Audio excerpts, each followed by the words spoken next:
Muri yeZimbabwe tiri kutambira mashoko anosiririsa panapa pari kunzi pana chief uya wekubuda achinzi akabirwa mota yaakanga akapiwa zvese nemari nemafoni ake maviri ari kunzi ashayikwa. Anonzi Chief Marupi.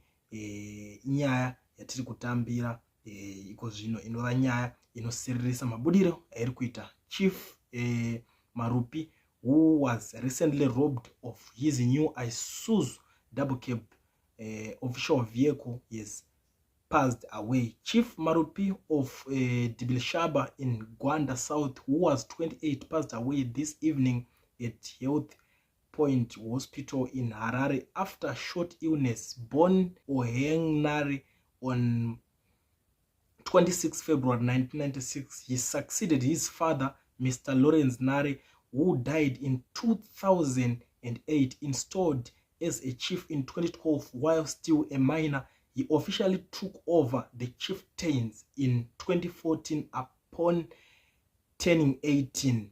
He is survived by his wife, Rosirang Klo. Just a few weeks ago, daring armed robbers targeted his homestead, stealing his newly allocated Isuzu double cab official vehicle, 2,700 rands and 2 mobile phones. Do zvakaitika. Saka mukomana wechidiki ari kunzi atisiya iko zvinezvi kutaura kwatiri kuzviita. Afa achiri mwana mudiki 28 years.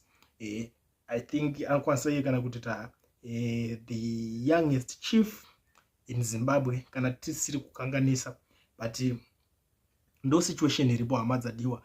Vanhu vakawanda vakabuda vanga vane zvizhinji zvekutaura pamusoro penyaya iyoyo. Inyaya inosiririsa kwazvo, asi hapana zvekuzviita, ndo situation yatongovapo. Ende ndiri kuona maZimbabweans vamwewo vari kubudawo vari kuti uchifu hunongoda kuisa vati kurei ava vapadhuze nekufa, nekuti vapfana ava kuvaurayisa vasati vadii, cause huku nembudzi dzavanoripisa vanhu dziya dzine vanhu vakawanda vanenge vakatodzitarisa vachitodzidawo.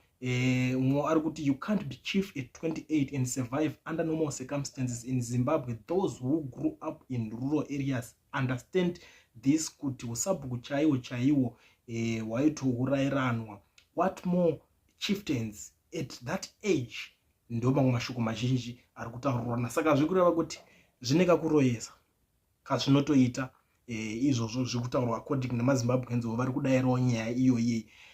Vanhu vazhinji vakakomenda zvakanyanya pavakambonzwa kuti akanga abirwa mota, zvisina kuti kumbochaja kana kuti kudii. Vakangoti imota dzedze dzabva nekuna vaMnangagwa, kuhurumende yavaMnangagwa. Saka ndikoko vanhu vaingotaura zvakasiyana siyana, but iko zvinezvi nyaya yacho kuzotanga kuda kunyatsoitarisa kuda deep nayo inyaya ine magumo anosiririsa at the end of the day. Muri yeZimbabwe ndakuti ndidarike nepanapa ndichikuzivisai ma-updates ezvinhu zvese zvinonga zvichiitika. Kana uchingosvika panapa first time yako, kana wajoina this family, usubscribe, ukomenda uchindiudzawo kuti nyaya iyi wakaitarisawo iwewe uri kuionawo sei.